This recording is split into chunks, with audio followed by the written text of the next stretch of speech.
So in the previous video I covered piphunter backed in, and this one I'm going to be covering momentum extreme.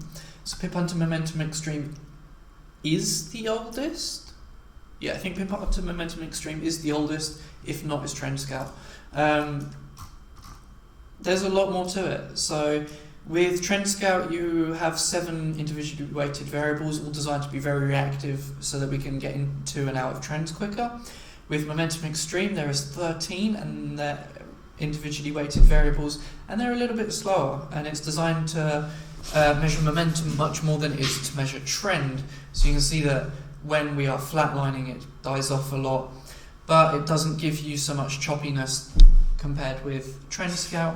You see that it does tend to take a little minute to warm up to the idea of a trend. So you can see that through here there was less momentum, and then as it gained we then saw the spike up.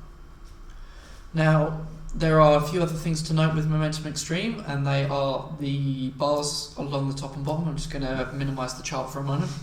So the red and green bars, all they are various multi-time frame Heikin-Ashis. So if we go into the settings, you can see the time frames. So the top one is a 5 minute, then we have a 15 minute, a 60 minute, a 2 hour, a 4 hour, an 8 hour, a daily, a weekly and a monthly, and then the bottom purple one is a volume function with a trend so that it can form a very rudimentary trend tool. It's bearish biased, so you will note that it's much harder for it to go purple towards the bullish side than it is to go white for being bearish. The reason being is that bearish trends tend to be much more aggressive than bullish trends. Bullish trends tend to be a bit longer and more stable, whereas bearish trends tend to act more like a waterfall, so it's much better to have a quick reaction time.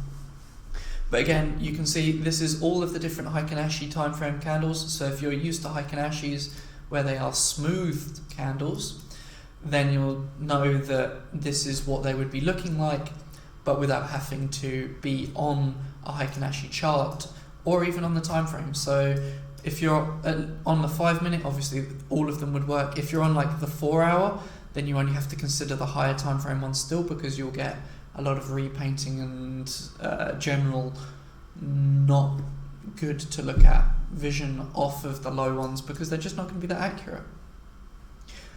So I will let you enjoy this indicator, and I will see you all in the next video, and then in a couple videos time we're going to start playing with different methods, or you can go back and check out some of our other method videos to see how we can use some of these indicators in action. Thank you very much, and I'll see you in the next one.